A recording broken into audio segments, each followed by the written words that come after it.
Right now on News 3, investigators share how much ammunition and gun parts were found inside the home of the Middleton workplace shooter. Plus, after weeks of flooding and severe weather, FEMA begins assessing the damage across the state. And later, nearly 3 dozen people are arrested by immigration and customs enforcement agents. We have reaction from city leaders. This is News 3 at 6.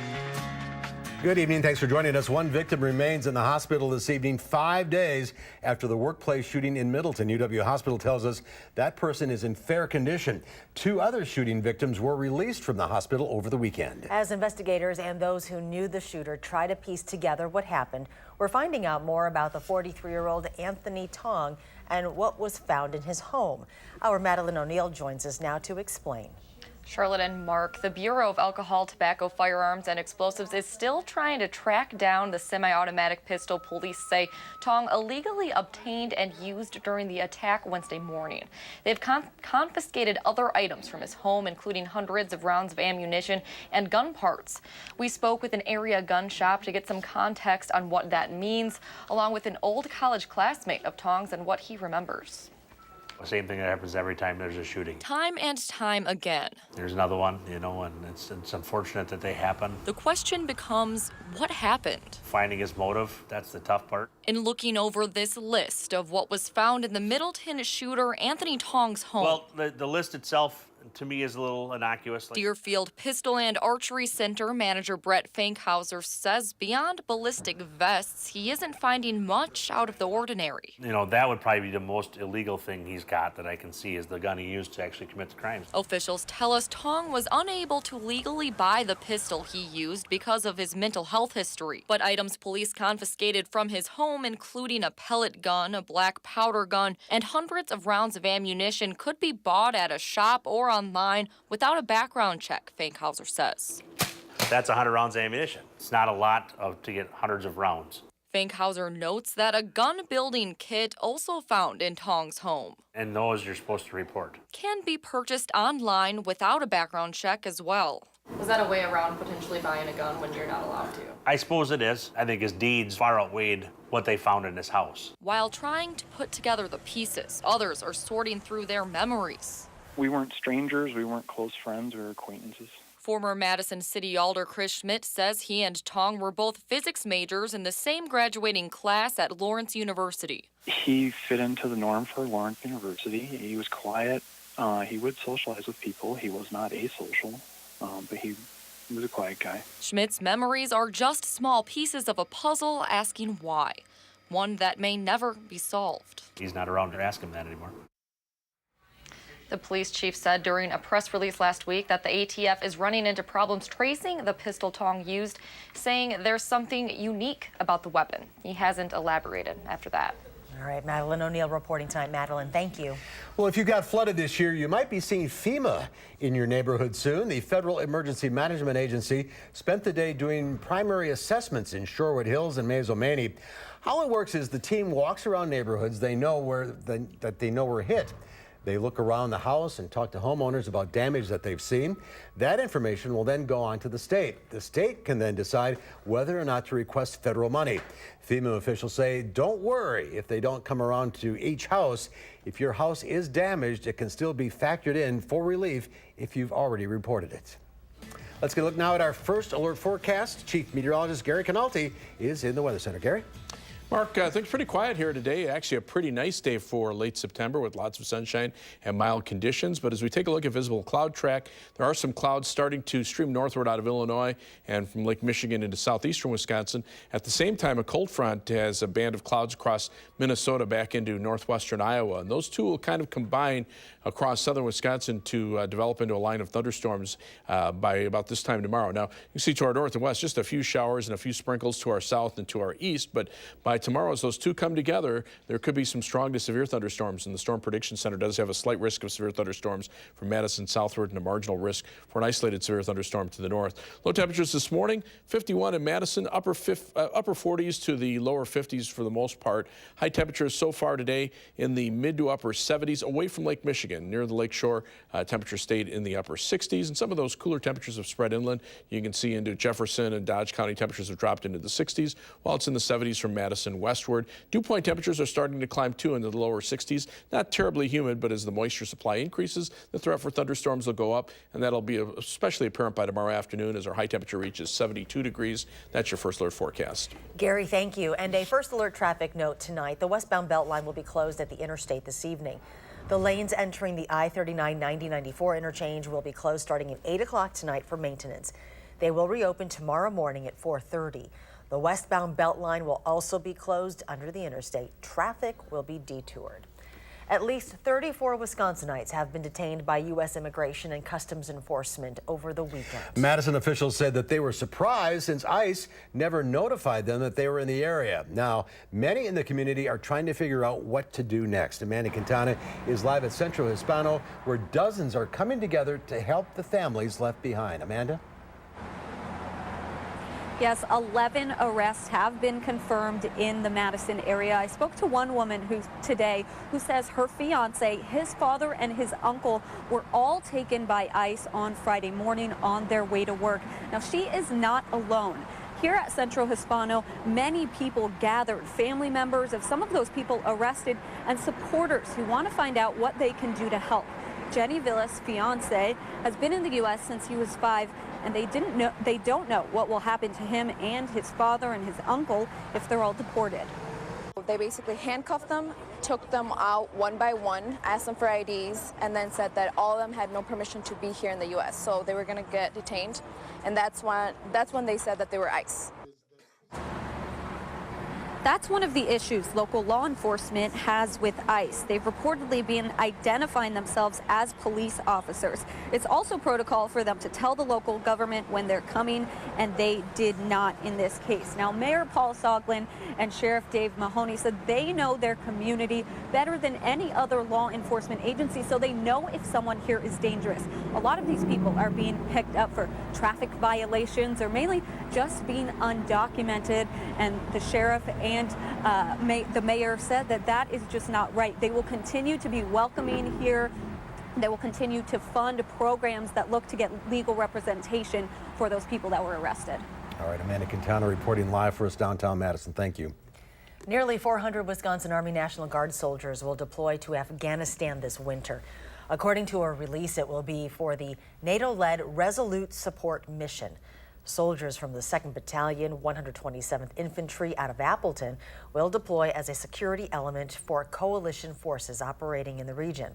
The State National Guard is planning a send-off ceremony and will release those details at a later date. Nearly 400 people in Wisconsin died from the flu last year, twice as many as the year before. On top of that, the Wisconsin Department of Health Services says more than 7,500 people in the state were hospitalized due to flu-related complications. They say only 36% of state residents got the flu shot last year. Well, fans of a beloved Madison Asian restaurant waited in line today for the restaurant's reopening after an accident 4 months ago. Halong Bay closed last May after an SUV drove into the building, causing significant damage. The restaurant's doors opened to a full house as regulars returned to their favorite restaurant. The restaurant posted to its website saying that they have missed their customers as well and are happy to be back. Well, still to come this evening, shutting off a small rural community's public water system. How it's forcing some residents to make some big changes just to keep their homes. Stay with us.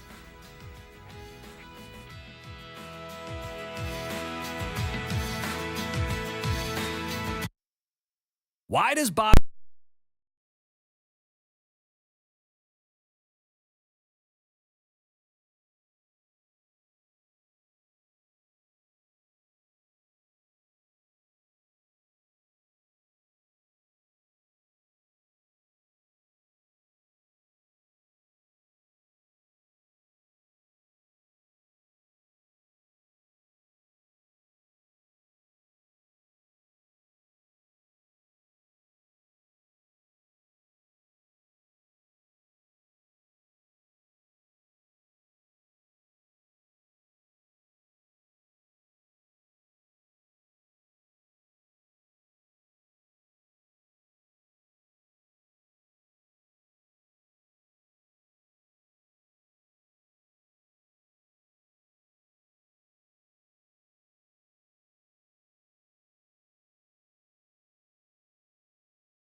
Well, the public water system will be shutting off for good next week in a small town in Green Lake County.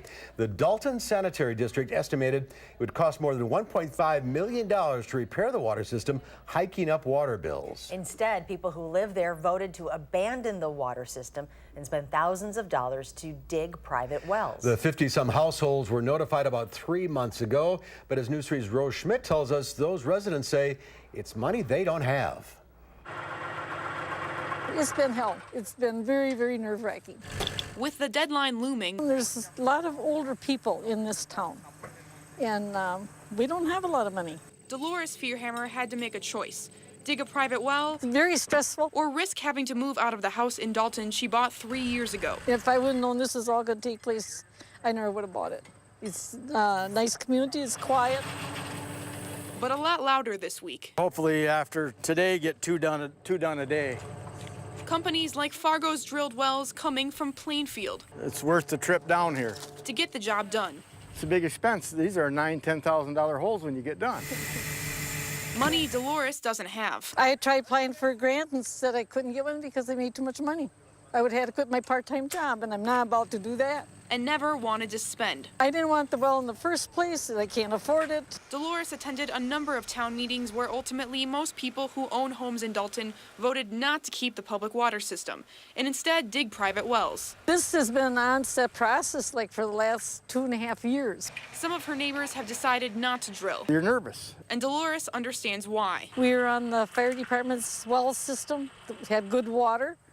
Now you drill a well and you don't know what you're going to get. Is it good water? But she plans to plant flowers and hopefully cover the eyesore. It's stressful. It's just, my yard's all tore up and I'm, everything's up to me. I'm the only owner here.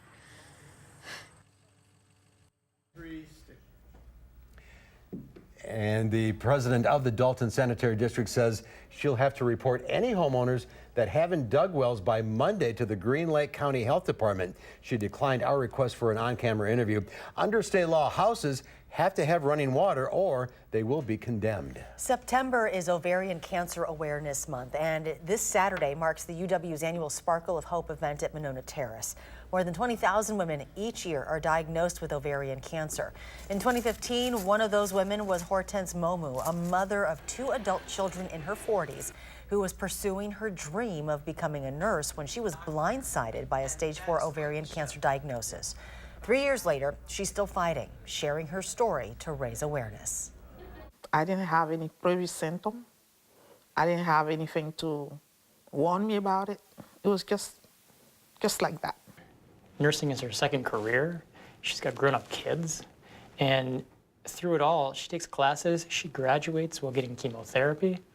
I mean, it's just an inspirational story. You can't make that up. It's just too good.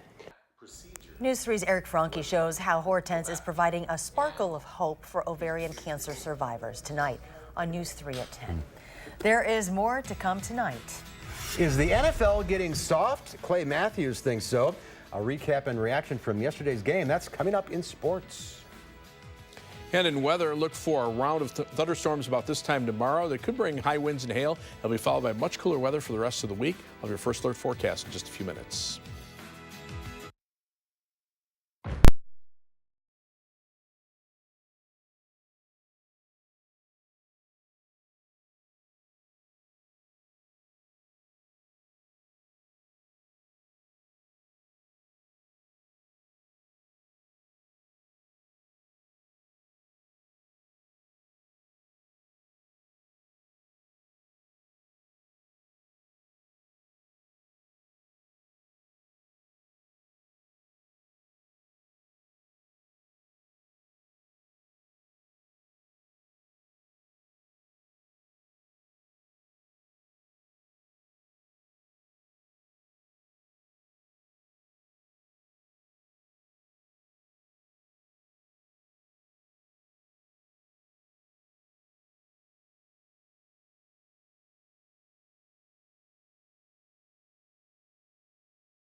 Chief Meteorologist Gary Canalti joins us now with a changing forecast. Yeah, you know, it's that time of year. Mild today and then turning much cooler by Wednesday. Now, in between, you know, we have a full moon tonight, and, you know, the moons all have different names. And, of course, this is the harvest moon for September, but you may not be able to see it just because of the fact that probably see cloudy skies. In fact, you take a look at visible cloud track, clouds are already streaming in from the south. I think the best chances of seeing that harvest moon are going to be north of Madison. Also some clouds starting to stream in from the west with a cold front. And these two areas will combine into an area of potential severe weather tomorrow afternoon. So we put an alert day in the forecast for the possibility for some severe thunderstorms from probably early afternoon through early evening. That would be the best time. High winds and hail, the main threats. Brief heavy rainfall. I don't think flooding will be much of an issue because these storms will be moving pretty quickly. Now, the area that we're watching is this area out to the west, just some rain showers right now in Minnesota, but there's enough moisture that a few showers have been popping up to the south and east, and as temperatures warm up into the 70s tomorrow and that cold front reaches southern Wisconsin, that's when the better chances for severe weather will be. So the Storm Prediction Center does have a slight risk of severe weather over southern Wisconsin and a marginal risk just to the north of Madison for at least a few isolated strong to severe thunderstorms. After that 72 for tomorrow, we're down to 61 on Wednesday, 63 on Thursday. Might not get out of the 50s on Friday with some afternoon rain showers. Temperatures staying on the cool side for the weekend and maybe back up to normal by Monday of next week, and that's when we'll see some thunderstorm chances. Live view from the Queen Bee Radio Skycam in Platteville. The clouds are coming in from the east and going back toward the west, so the sun is on the western horizon, still peeking underneath the clouds, but the WISC Skycam shows the clouds pretty much overhead now, as do the Edgewater Skycam clouds. Those are covering much of downtown Madison. Almanac for today, high 75, low temperature 51, so a nice day by late September standards, and we're still at 71 degrees, but skies now are mostly cloudy. Winds are out of the southeast at 14 miles per hour. Temperatures are in the upper 60s in northern Wisconsin, generally in the 70s away from Lake Michigan. Near Lake Michigan, temperatures still in the upper 60s there. To the north and west, though, temperatures much cooler over northwestern Minnesota.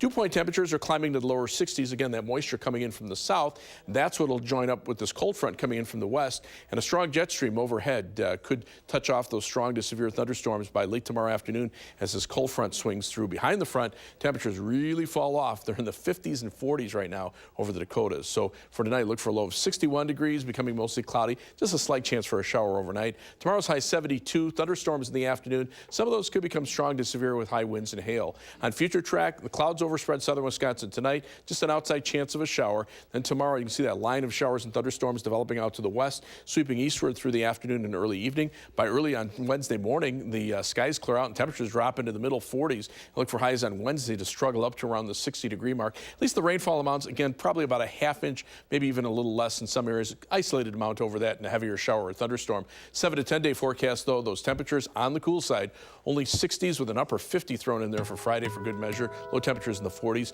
and some periodic chances for rain showers.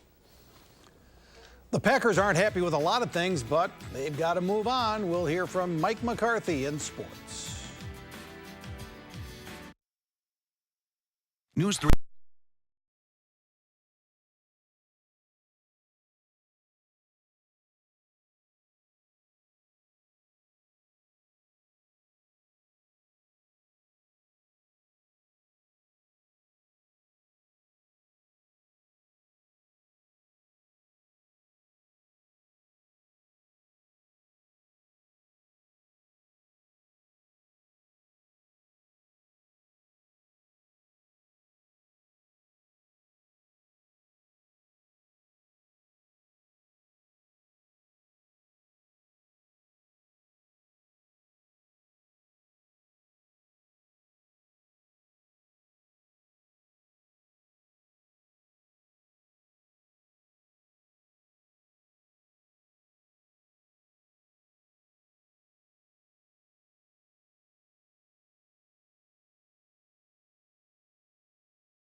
After a 31-17 loss in Washington yesterday, the Packers have to move on to next Sunday. The Buffalo Bills come to Lambeau Field for a noon kickoff. Of course, the Bills shocked the Vikings in Minnesota yesterday, 27-6. The Packers have plenty of issues to deal with. Their defense gave up almost 400 yards to the Redskins and gave up 28 points in the first half alone. Offensively, it sure seems like Aaron Rodgers' left knee is going to be an issue for a while. So, Coach McCarthy, where is this Packers team right now? But at the end of the day, it's about winning. I mean, you are who you are. We're 1-1-1, and I think it clearly reflects to the games that we've been in. And that's what Mondays are for. It's to flush out the stuff that you don't want to carry forward and make sure we're on top of a lot of really good things and some really, awesome individual performances too. Because this has been some outstanding plays for, just for the first three games. Have you ever seen McCarthy as mad as he was yesterday when he was screaming at the referees after they flagged Clay Matthews with another iffy roughing the passer call? The NFL says it's a penalty when the defender lands with all or most of the defender's weight. Rule 12, Section 2, Article 9B. Matthews says that's a bunch of hooey. Fortunately, this league's going in a direction I think a lot of people don't like. I think they're getting soft. And, the only thing hard about this league is the fines that they levy down on guys like me who play the game hard. So, I don't know. Did you see the standings in the NFC North? Yeah, it's only 3 weeks in, but the Chicago Bears are in first place ahead of the Vikings and Packers. Gary, okay? Detroit got its first win of the season last night, beating the Patriots. The Badger football team has its bye week this week, so Wisconsin's next game isn't until a week from Saturday. Wisconsin and Nebraska will start at 6:30 p.m. at Camp Randall, October 6th. The game televised on BTN. Northwestern's leading rusher Jeremy Larkin has had to step away from football because of a neck condition. Larkin has cervical stenosis, which is a narrowing of the spinal canal on the neck. It's not life-threatening, but Larkin can't play football anymore. Wisconsin will travel to Northwestern October 27th. The Brewers begin the final week of the regular season in St. Louis tonight. It's 3 with the Cardinals, then home to close the regular season against the Detroit Tigers at Miller Park next weekend. Tonight is a bullpen game against the Cardinals. Reliever Dan Jennings makes his first major league start after 381 games out of the bullpen in his career. Milwaukee Bucks start practice this week. The big topic at Media Day today was Giannis Antetokounmpo. A few weeks ago, Giannis had a one-on-one workout with Kobe Bryant. Said that was cool. He was really open about what he thinks about the game and what he thinks about me as a player and what he thinks about the Bucks, what he thinks. So it was an amazing day. It was a dream working out with Kobe. And the Prairie Mania High School Football Game of the Week features 2 of the top contenders for a Big 8 Conference Championship. Janesville Craig, 3-way tie for first with Madison Memorial and Sun Prairie, while Middleton's just a game behind. We're live on TVW and Channel3000.com, 7 o'clock Friday night. You heard me, first place Chicago Bears. Let's sing. I'm not going to gloat because Chicago Bears. I have other words for that song usually that I usually end up singing. So. All right. And the Cubs are number 1 too. Cubs, yeah, go figure. So usually the Bears are eliminated before the Cubs. But we are looking for the potential for a round of severe thunderstorms tomorrow afternoon, tomorrow evening. Slight risk from Madison southward, marginal risk to the north. After that, fall is here. Temperatures upper 50s to lower 60s, nighttime lows in the 40s, and some off and on rain chances. All right, thank you, Gary. Thank you for joining us. Have a great evening, and we'll see you back here at 10 o'clock.